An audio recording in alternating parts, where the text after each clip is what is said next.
We are live.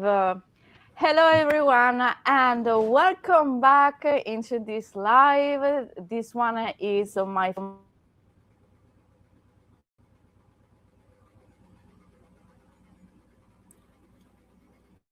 Sorry, Stefania, you've gone on mute.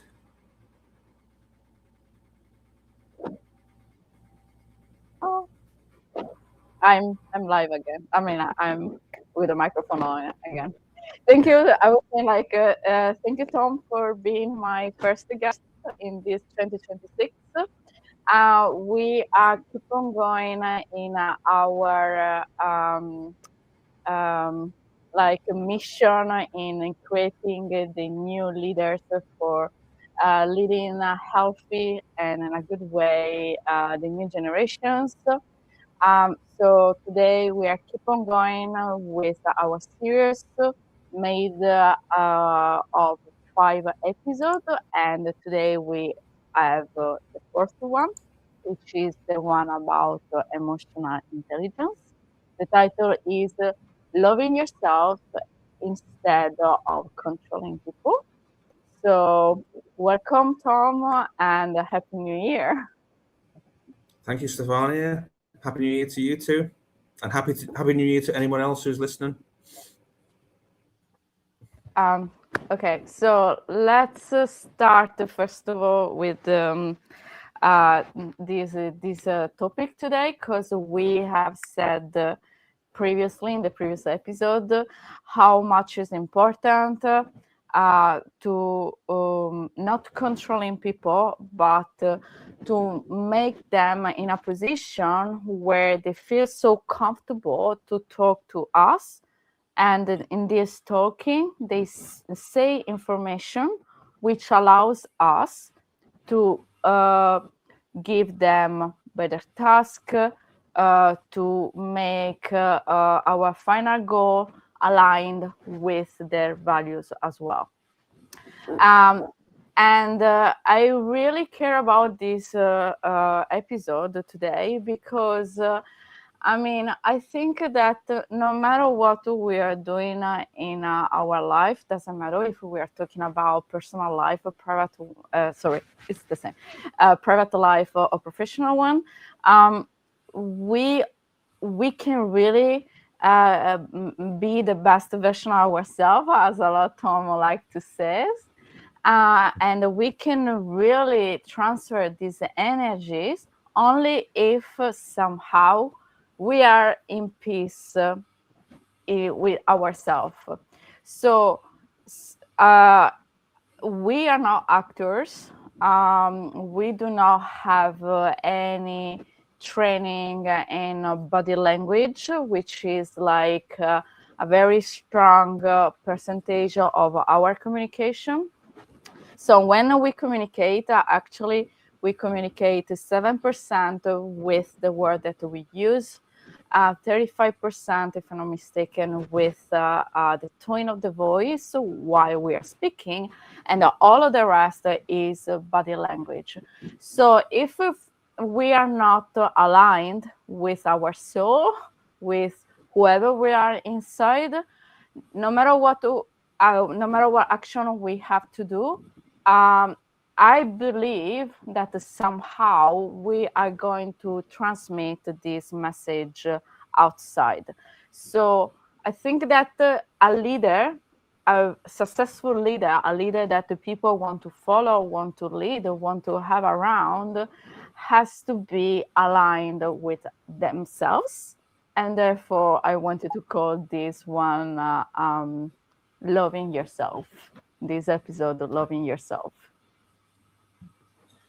Yeah, I mean, the way I see leadership, like when I talk about leadership, I say it's about other people, but it starts with you.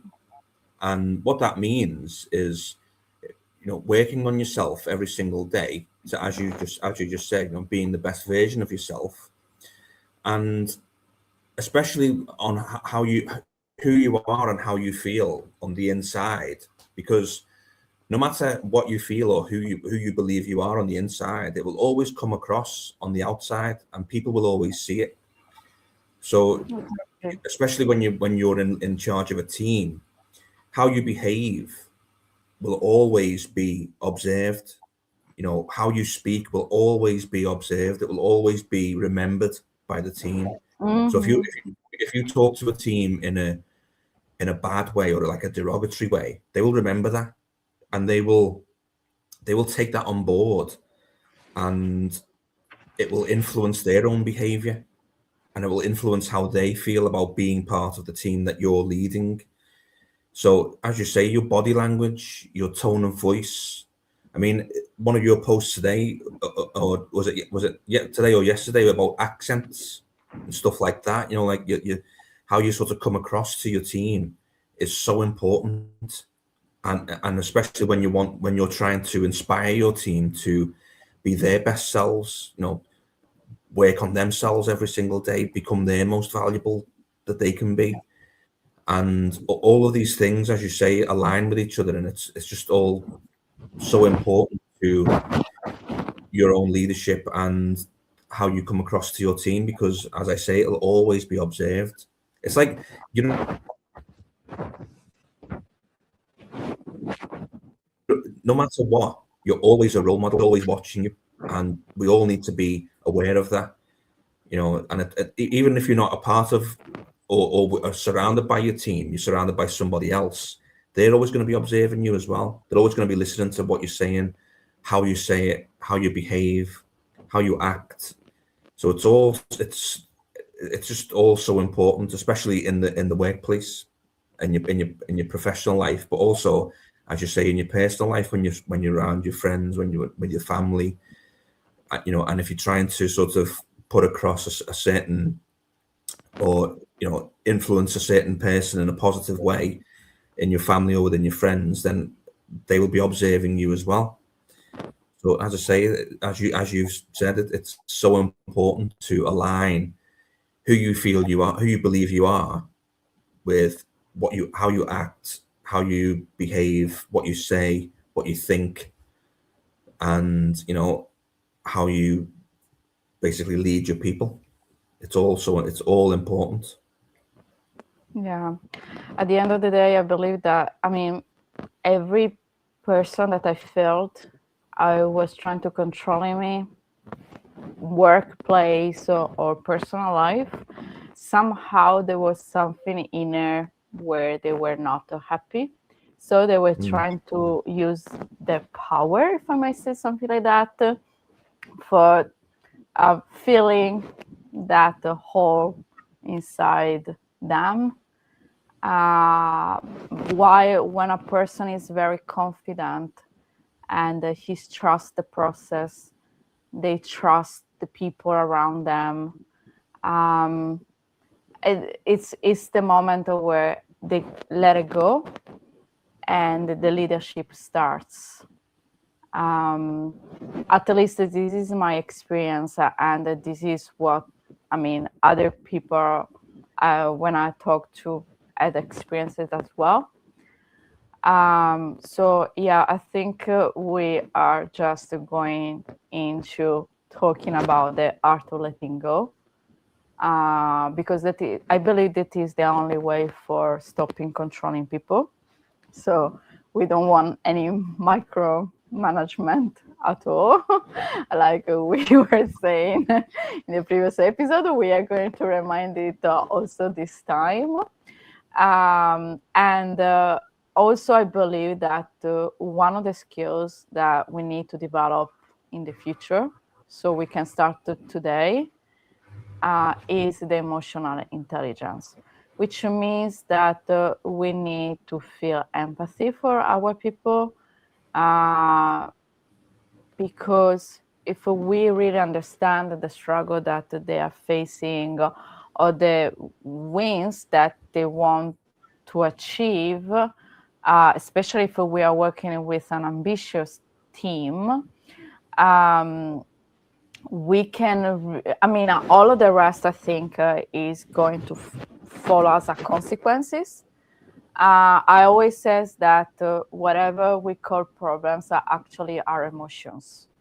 So many times when something unexpected happens, we start panicking, or we get angry because we do not have the free time, or because the plan can progress like we expected, etc. But if you think deeply, actually, every time we say, oh, I have a problem with someone, I have a problem with something, we are always talking about our emotions. So I think that we really need to start talking about emotional intelligence as well. Yeah, I mean, the word that you used at the beginning was trust, and without trust with our people, there's no way that we can increase our positive influence. There's no way we can lead, because you need the trust is the foundation of leadership. And if you're going to empower people, to speak their mind, to use their emotions, have that emotional intelligence, then you need that trust in the beginning. You need to show that empathy. You need to put yourself in their shoes. And the best way to do that for me is to, first of all, listen to them. Listen to understand your people. Don't listen to reply, as we've spoke about before. Yeah, Show that you're caring for them. Show them that, make them feel heard, make them feel cared for. that you be there. Exactly, have their back basically. And when you do that, and when the person feels that they feel cared for, then they're more likely to say what they feel they need to say, have that emotion, show that emotion to you. And when they do show that emotion, it's up to you to, as or it's your responsibility to help them, um add that value that you have to them, and sort of inspire them to want to grow from that, learn from anything that they're talking about, learn from any mistakes that they've made, any failures that they've made, make them feel that it's okay to do that. It's okay to make a mistake. It's okay to fail on certain things, as long as they use that mistake and that failure to learn. And one of the, as I say, that the best ways to do that is to listen to them first of all, and not tell people what to do, not tell them how to do it, but to ask them questions, empowering, thought-provoking questions that can make them develop themselves, and sort of develop any solutions to mistakes they've made, or learnings that they've made.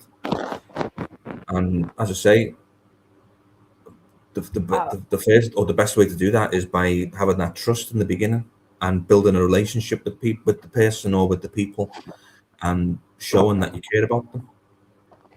Yeah, even though the question here would be, how would you achieve the trust? And actually, I achieve the trust when there's no drama around and I feel in peace. And one way for the trust is actually through the confidence. So we need to feel confident, and you can feel in that way only when you're sure that you are in control of the situation, not for the people, but on the situation. So you know that whatever is going to happen, you have a problem-solving skills. You have enough experience to predict what might happen, what you can mitigate as a risk, anything like that. And when you feel quite confident that no matter what hurricane is going to come, you are going through it and you will survive. This create a kind of peace around you, because people feels like you're protecting them. I think also in English you have the expression like staying below the wing. Do you have something like I protect you below my wing? Yeah, take you under our wing is like take you under my wing is like a sort of like what a mentor would do, or like as you say, like a leader would do. Okay. Yeah. Okay. Good. So yeah, I mean that is actually what you have to do it, but you can protect the other people only if you feel safe. It's like when you are in the airplane and this is when there is the announcement for safety and a health procedure. They just say something like just put the oxygen mask first of all on your face and then take care of your baby. Why? Mm. Because actually, I mean, I know that your baby is your first priority as a mom, but in reality, if you are not 100% there, if you're not fully capable of taking care of the baby, you can't take care of the baby. And this is the vision that the leader has to have, to believe in. And so first of all, you need to be a very structured person. You need to accept that something might not go as expected. You need to listen to your people. And in this way, I want also to highlight that it might be good asking in your organization if you can be involved into the recruitment process, because many times the attitude of the people is so important. Now it's getting more important even of whatever is written on the CV. Why even actors, they just do like when they need to add a new actor in a group that is already done like in series, they just do tests to see if the actors works well together. So they never choose one single person in a single way. And you need to do the same in your recruitment process. So please ask your organization, if you're not there, if you can participate in the recruitment process for choosing your people, because this will give you the possibility to making delegation easier. Because I mean, the energy is there when you choose the right people around you. Yeah, I mean, well, as you say, just on that analogy about when you mentioned about when you're on the airplane and you put your mask on first and before you tend to your baby. That's like the quote I mentioned before. Leadership is about other people, but it starts with you.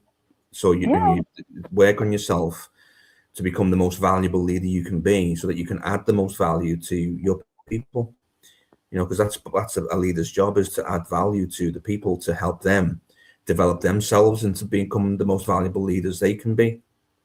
And when you talk about the recruitment process, if you're a part of that, and especially as part of the interview process, if you're asking the person questions, but you're not asking them questions off an interview sheet, you're asking them questions from your own heart and your own mind about, like, trying to find out about their backgrounds, trying to find out about their history, what they see for themselves in the future, like what do they see themselves in this new role, how do you see it? And then if you were to take on one of those people who you've interviewed, then it's up to you again as the leader to treat that person in the way that you would like to be treated.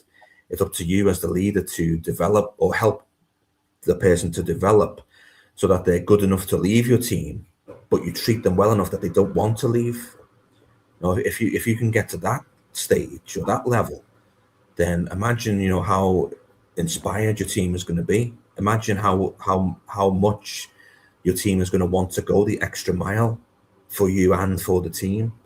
If you can keep your team working on themselves every single day as well as you are, and you're lead them by example, by taking those actions. Imagine how much better your team will get every single day, the more that they work on themselves. And it's up to you as the leader to inspire them to want to do that.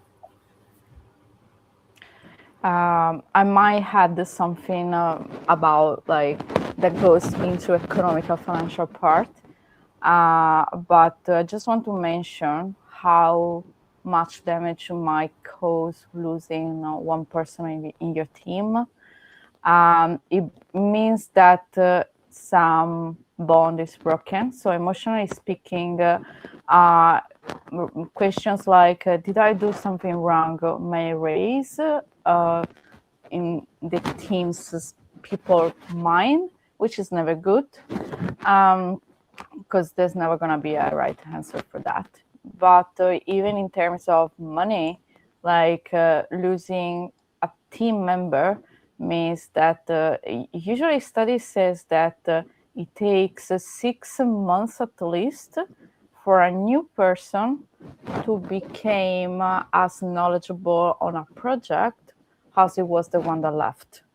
So it means that the company is going to pay more or less 6 months of salary for without seeing any profit, because the person is not ready yet to produce as much value as the person that left.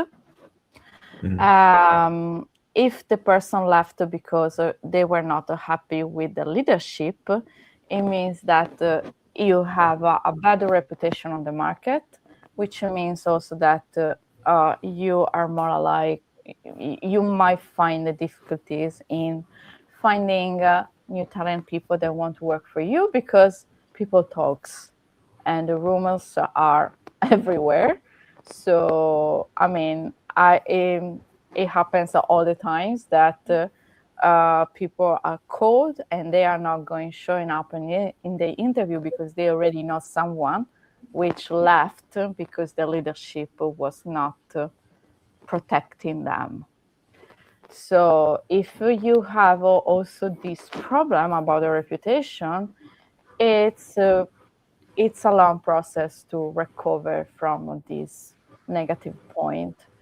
So training your leaders with the new generation's ideas is actually making your business healthier. People feels like the workplace is a place where they want to go, right? Where they can improve themselves. And when your leaders as well are allowing the team members to be the best version of themselves, it means that later on they can bring new ideas, and those new ideas are part of your uniqueness of business value. So I can see only positive points in this new leaders style. What do you think, Tom? Yeah, definitely. But I mean, what you're saying there about the word gets around if you've got a bad reputation, or word of mouth advertising to attract top talent is so important. And the only way to do that is to, first of all, you as the leader, just speak positively about, you as the leader, speak positively about your team, and inspire your team to speak positively as well. But the only way you can do that is by doing everything that you've just said, which is, empower your team to want to share their own ideas, to feel comfortable to share those ideas. And it's also up to you as the leader to share your vision with the team and invite your team to give their ideas to develop that vision, so that you're all working to the same vision, you're all working to the same goal, you're all going the same way. And when you first share your vision with the team, not everybody's going to be on board, not everybody's going to buy in straight away. So that's why you need to involve the team first of all, and invite their ideas, and basically help make them feel that they want to give those ideas and give what they think, or say what they think, and basically do what you've just said. The point is just, I believe, but I am one of them, sometimes, you might have a dream, but I say like it just is a dream until you're not going to do any move to it. And when you do action and challenges for reaching your dream, actually, and then it's going to come a time where you feel like you have reached your dream. Actually, that version is completely different from the first one, because during the process you develop new ways with that fit you better. So in this case, even if you motivate your people, okay, they can express their ideas, fine. I am sure that in 1 year of time, in 2 years of time, something like that, they have new ideas that if you were not shaking them with your leadership, they were not producing those ideas. They were just stuck in whatever was before. So it's, of course, they need to share the ideas, but keep in mind that I'm sure that in the future they are going to have new ideas that today they are not defined yet. Exactly. I mean, it's all about continuous improvement, continuous development, and they need to feel, as you say, that they need to feel that empowerment to want to continuously improve, and like an idea that they had yesterday might be better today, or an idea that they had last week might be better next week. So it's not all, it doesn't all happen at once, and it doesn't all happen overnight. And they just, you need to sort of inspire your team to want to give those ideas and develop them. First of all, develop themselves, but also develop their ideas, collaborate with each other with any new ideas or anything that they think might be a great idea or a big idea to, maybe start a new project or something like that. But they need to be able to, first of all, want to do it, and second of all, feel that they can do it.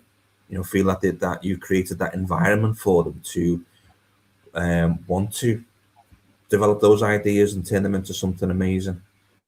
And even if it's one of those ideas is somebody's dream, you know give them the sort of freedom to express that to you, and listen to them as well.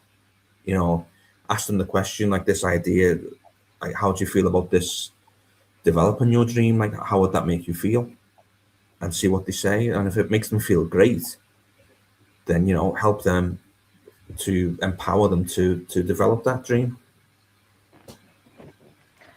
So we are almost a half an hour. So if you want to add something, otherwise I'm going to close the live, and we are going to meet the next week for our last episode. Do you want to add anything more? I would just say that, so to summarizing, to sum up, sorry, we can say that if you are not aligned with your soul, you are more likely to get into the micromanagement, which is something that we do not want. So first of all, you need to work on yourself. You need to know who are you, what do you like, what kind of values makes you in peace with yourself, and doing actions every day for like that are aligned with your values. And then this way, all of this energy is gonna be transferred as well into your body language, your tone of voice, the word you choose, all your communication while you're a leader. And when you are this type of leader, which is very confident, really delegating your team is going to be really easy. Okay, so thank you so much, everyone, for had been here today with us. If you're watching this video as I rewatch, thank you for being here.